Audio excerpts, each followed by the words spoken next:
You're listening to a conversational dance between Dr. Selene Kumin Vega and myself, the Trance Dance Sisters, our development and somatic explorations, the Somatic Movement Integration Practice, and our shared format, why we developed it, how we use it, and well, what hi, Selene. Welcome specifically back it to is a important conversational for piece between the two enjoying. of us.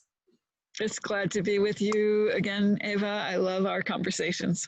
Me too. I know the tree that you're standing in front of. I'm a little bit jealous that you actually have the possibility to stand in front of a real tree. For me, the wisdom holders of everything. Yeah, this is a redwood tree behind me here in the Santa Cruz Mountains in California. And these trees have been here for a really long time. And this isn't even the oldest kind. I mean, really, this is a young one compared to some of them. But I feel very grateful to be here in the midst of a redwood grove. Yeah, I've been there, so I know what that feels like. Just be in the presence of this presence. And I actually have behind me a photo of a location that I have been. It's not real, it's the virtual background. But this is at a temple in Shenyang, which is a spiritual place that I visited with my friend Xiao Bing, who you also know from Trance Camp. And we were doing the return home, hero's journey of spiritually walking through the temple and taking in symbols and metaphors and get guidance to transform obstacles and transform our demons. And we were also doing a lot of dance and movement. And I was bringing the somatic movement integration practice that I have been calling what I'm doing over the past 8 years now, or even 10 years, I guess. And so this is actually a really nice representation for me. And in the lake, there are the wisdom flowers, the lotus flowers. They're not opening at then, but to be open in June, I guess. Which is where we are now. Oh, that's right. You're right. We were there late April, and so I was looking, and then he said, no, in June they're really opening, and then they blossom and we can see them. So we were looking at the beautiful leaves and trying to look to our own selves in the mirror of the lake in order to get wisdom from the lake and from the flowers and the nature. And I guess that brings us together because I wanted to share our collective wisdom about using the body, using somatic movement. And we've been collaboratively doing that during Trance Camp for some years now. Yeah. And you have even way before that, long time ago. Yeah, my history with movement came out of a dance background. That my mother was a dance teacher, and I had a very difficult body, so she had me doing movement work from the time I could stand at all to correct my knees, rather than putting a brace on my knees to correct my knees. And what age? And so I've always danced, but that was more in the realm of formal dance training. Although certainly in the younger years, what we would teach is creative dance. So my first exposure to movement was very much a matter of how does my body express certain things, and what happens when I move in certain ways, and playing with rhythm, and a lot of very creative ways to work with movement before we got to the formal trainings of dance. And at a certain point, I realized as I'd moved into the more formal dance learning and teaching, I realized that what excited me the most was actually that creative aspect of it, that way that we can use movement to connect with ourselves and to connect with each other and to connect with whatever realities there are that are beyond us as individuals, to connect with the divine, to connect with the transpersonal. Yeah. Do you remember when you began to dance? What age? Well, this is what I mean. I was probably about 18 months old when I was standing in the crib and doing pliés, because that was what was required to correct my knees and my body. And then at probably, as soon as I could toddle, I was the mascot in the classes. So she didn't start teaching creative dance usually till the children were 4 or so, but I was younger than that and was in those classes with those kids. So there was really never a time that I wasn't dancing through my entire life. That's been I would say there was a time when I actually wasn't for a while, when I wasn't living with my mother. And it was a very sad time of my life, not just because I wasn't dancing, but I also didn't have that as an outlet. Mm-hmm. And then started really more formally training in dance, again, with my mother at about the age of 9 or 10. Okay. With little bits and pieces in between. But that was where I really started feeling that as a calling and feeling that as something that was so essential to me.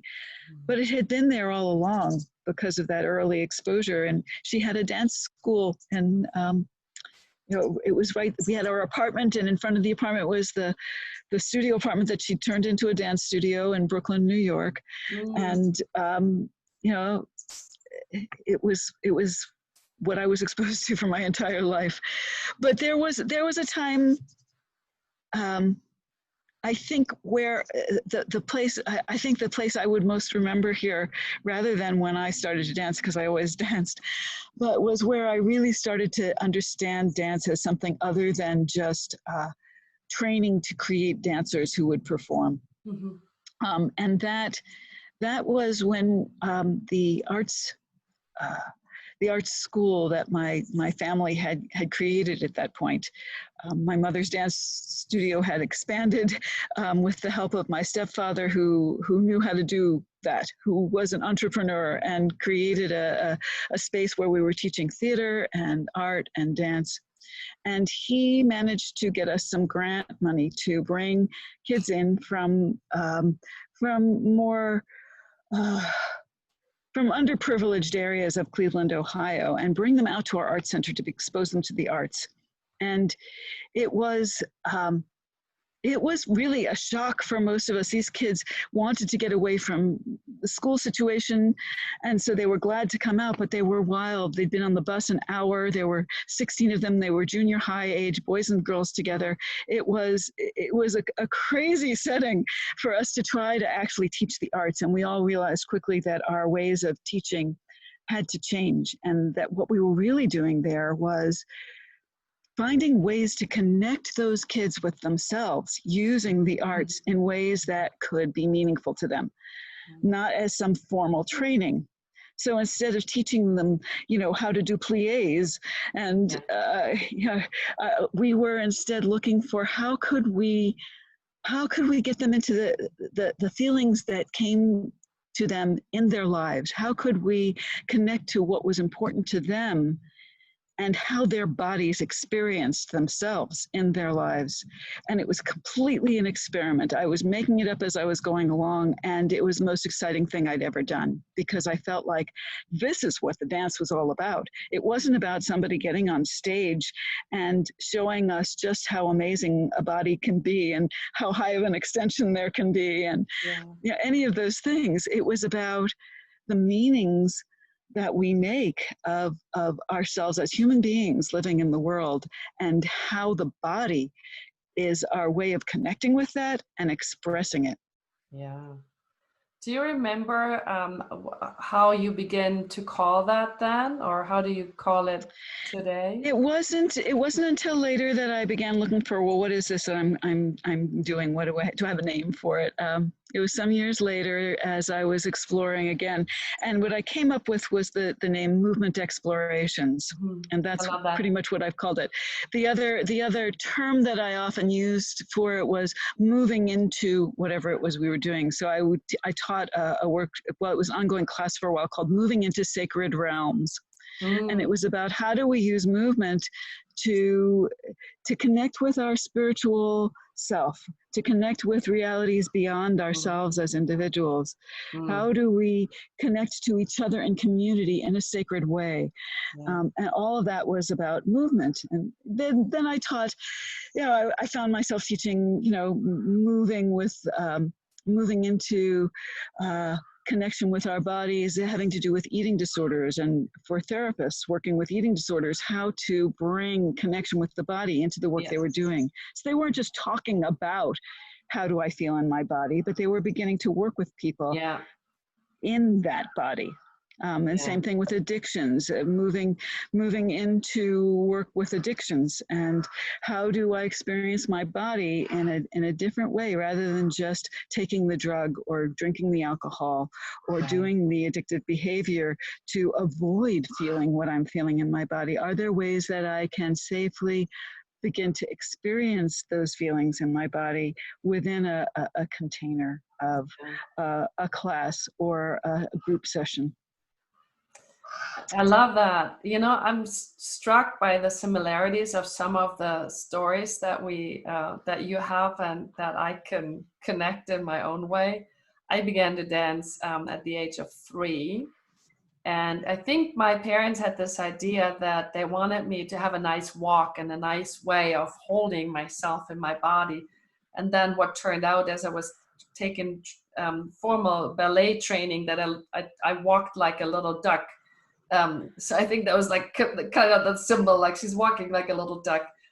And I was very much formally trained as a ballet dancer, and then in modern dance. And in my 20s, I explored a lot about Gus Giordano dance center, a certain jazz dance style, and there was Benny Bell, who was doing African dance style, which I absolutely loved. It was very different to everything else I had learned, but loved that. And Paul Hayes, I was dancing with Paul Hayes for a long time, who was one of the Alvin Ailey co-choreographers, and he was living in Cologne. So Cologne actually had a really wide range of very interesting dance possibilities. And I do remember there were 2 things. One was, as I was little, I was very, very anxious, and I wanted to do the right things. So I had a problem that I was sometimes being in these embarrassing moments of wetting myself, because I was little and couldn't hold myself, and there's so much anxiety and trying to measure up. And I realized when we were doing interpretations, like the open dance, that was something I really related to, I really loved. And it took me decades to actually reconnect for myself to this possibility of that would be the expression of my way of moving and connecting to myself and exploring myself and exploring my inner world. So for me, dance was both. Dance was a disconnection from my body, and almost a place where, like a safe haven, but also painful, because I was exploring very embarrassing moments. It was a place where I also found orientation, because I could go there 5 times a week. That's what I did. But there was also then the space, I had a disconnect from the formal training to then reconnect to a space that was inside out, to really tune in, how is my body teaching me as an inner body wisdom to decode certain ideas, emotions, meanings of what's love, what's trust, what's a high state, and really having a bodily unpacking of a way of making sense of some of the things that didn't make sense to me. And then I was so excited that we, as we had both our, different ways of journeying, and I started to try to make sense out of the, generative trance work and generative coaching work.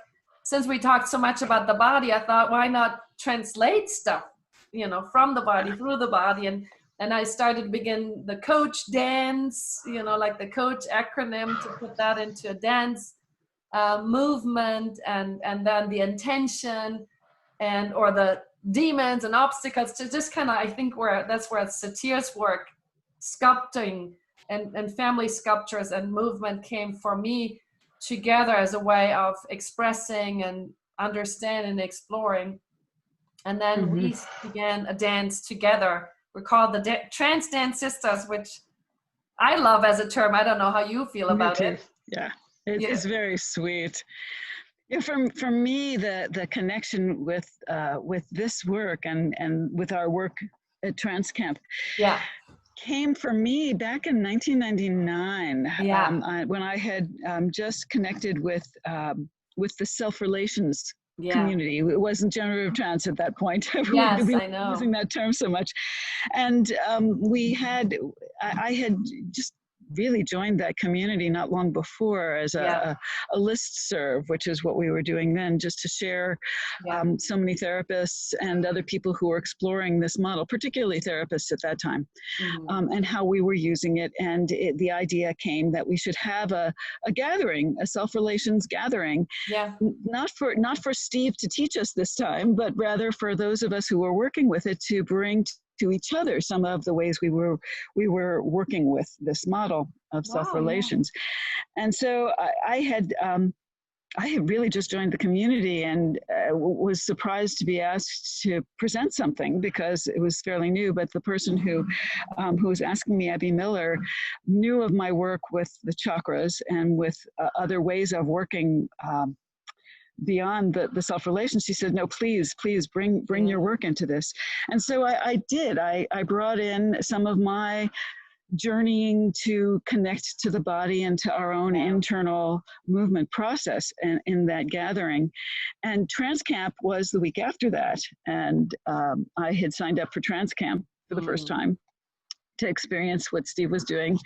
And he, in experiencing the movement work that I had done, was really excited by that as a way to deepen, deepen and open into the work that he was doing. And he asked me to bring some of it into Trance Camp that next week, which I did. So some of the places where I brought it was before we were to do a triad piece of work together, he had me help people connect with each other through movement. And it was just a lovely intersection of my work and his work, my coming from the body into that space of trance and him coming from a more internal place into that place of trance. And I feel like we've both grown in our own work over the years, bringing in each of those other pieces. So when it came to I really would have liked to have brought more and more of that in over those years, but it kind of got dropped there for a bunch of years. And so I was very, very excited when you said, yes, let's do this. It's like, yes, let's do this, because it's such a lovely way to deepen the work that often people come to from a very brain-oriented place. And I know Steve over the years has brought in more and more somatic work to it. And yet it's still the piece that we both bring, coming from a dance background, brings a different feeling to it and a different opening to the way that people can move when we introduce the work we're doing. Yeah. So it's really kind of a remarriage of what originally way back when already was initiated by you, which I find so important work, and I'm actually happy that we were able to bring it a little bit, in a wider space back again, because I always heard people who are you doing a full day workshop between the week 1 and 2, and I heard many people saying that was the high point of the full Trance Camp experience, and really, one of the friends that we shared, Daniel Oil, actually said you initiated, and then us bringing that again together really initiated for him to awaken in his work, also using somatic elements with the music. So he said, he specifically referenced that. I just want to mention that. I love that. And and I just want to point out in that is what excites me the most, is not just what we're doing with the people who get to have the experience that we bring, but the ripple effect of when they bring it into their own work, the way Daniel just described. Yeah, Totally. I mean, for me, I just felt this was congruent because it was my personal journey, like the body being a big resource, being also a challenge. I moved through a lot of challenging bodily things, but then also reconnecting to that source, but just from a different perspective, a different angle. And then to me, us having a dance-like conversation and bringing, different inspirational pieces, because there's a lot of sameness and then there's difference. So I feel always enriched when we have this beautiful way of singing our dancing conversation together and offering it to the community to really invite in a very gentle way of exploring things. And nothing must happen, anything can happen. And it's just a different language that is adding to where I feel when language is limited or language gets confused or things are getting distorted or generalized, this seems to be like the universal language that allows to really tap into your very unique way of doing things and at the same time feel connected. I love what you said there about nothing must happen, but anything can happen. Because that's very much it. And often when movement is brought in, even in wonderful meditative ways, it's brought in as a specific thing to do. It's like, let your arms rise up and then let them fall down. Yeah. And as simple as that is, and as uniquely expressed as it can be for each person, there's still a very specific direction being given. Yeah. Let your arms rise up and let them come down. Well, what if my arms want to do this instead? Is there room for creating a container that allows people to see what is in them wanting to come out within the parameters of that container? Yeah. And by the way, dear trance dance sister, I'm very aware that you are the one who's usually gently teaching me when I tend to go, okay, no, we're gonna do this. And I love that. I love that we can have these conversations where I guess I sometimes invite a certain direction, maybe also to where I hold it's never a must. This is an invitation. There's a possibility if that works for you, great. Maybe it allows you to step into certain new territory, to evoke some experiences. And then I just love that you always bring in the additional soft voice that's also saying, and maybe you're finding yourself doing something completely different. So it's great that we have these capacities of being, invitational and inviting, maybe even evoking, but also really tracking. You do whatever fits, and maybe you don't do anything at all. Yeah, this is, I mean, really over the years is how I've learned this, from watching people's responses. Yeah. And I really want to emphasize that with not just movement work, but with everything, we really need to be listening and paying attention to how people are responding to whatever it is that we're offering as a possible experience.